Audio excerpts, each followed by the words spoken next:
ایک دفعہ کا ذکر ہے کہ ایک ملکہ تھی۔ اس کی رعایا اس سے بہت خوش تھی کیونکہ وہ بہت ایماندار اور اچھی تھی۔ ملکہ کی سمجھداری کے لوگ بہت دیوانے تھے۔ اس ملکہ کا ایک بیٹا تھا جس کا نام شہزادہ احمد تھا۔ ملکہ دن رات اسی سوچ میں لگی رہتی کہ وہ اپنی بہو بھی اپنے جیسی ہی لے کر آئے، کیونکہ شہزادہ احمد بھی سلجھا ہوا سمجھدار اور فرمانبردار بیٹا تھا۔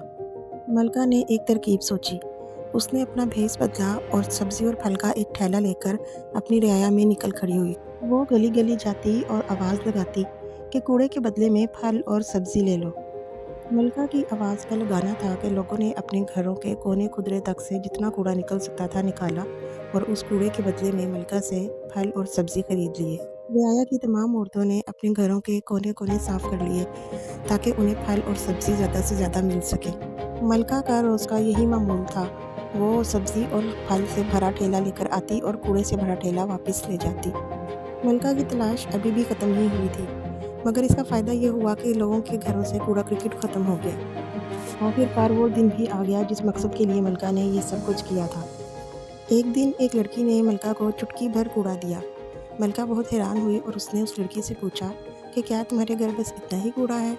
لڑکی مسکرائی اور اس نے جواب دیا کہ میں روزانہ صفائی کرتی ہوں جس کی وجہ سے اتنا ہی کوڑا نکلتا ہے۔ ملکہ نے باتوں باتوں میں اس لڑکی سے کہا کہ وہ اس کا گھر دیکھنا چاہتی ہے۔ لڑکی اسے اپنے گھر کے اندر لے گئی۔ جب ملکہ گھر کے اندر گئی تو وہ حیران رہ گئی کہ گھر بے شک بہت پرانا تھا لیکن بہت طریقے اور سلیقے سے رکھا ہوا تھا۔ ملکہ سمجھ گئی کہ اسے اس کی منزل مل چکی ہے۔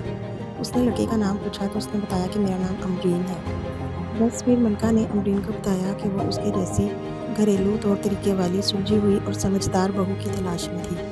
شہزادہ احمد کو بھی امرین بہت زیادہ پسند آئی اور اس نے فوراً ہاں کر دی۔ اس طرح دونوں کی شادی ہو گئی۔ ملکہ نے اپنی سمجھداری سے اپنے لیے ایک بہت اچھی بہو ڈھونڈ لی تھی۔ تو دوستو، آپ نے دیکھا کہ صفائی کی عادت نے امرین کو کہاں سے کہاں پہنچا دیا۔ ایک عام سی لڑکی اتنے بڑے ملک کی شہزادی بن گئی۔ اس کہانی سے ہمیں سبق ملتا ہے کہ ہم بھی اپنے گھر کی صفائی ستھرائی کا خیال رکھیں اور شہزادی امرین کی طرح طریقے سلیقے سے زندگی گزاریں، کیونکہ صفائی کا انعام ہمیں دنیا میں بھی ملتا ہے اور آخرت میں بھی۔ امید کرتی ہوں آپ کو یہ کہانی پسند آئی ہوگی۔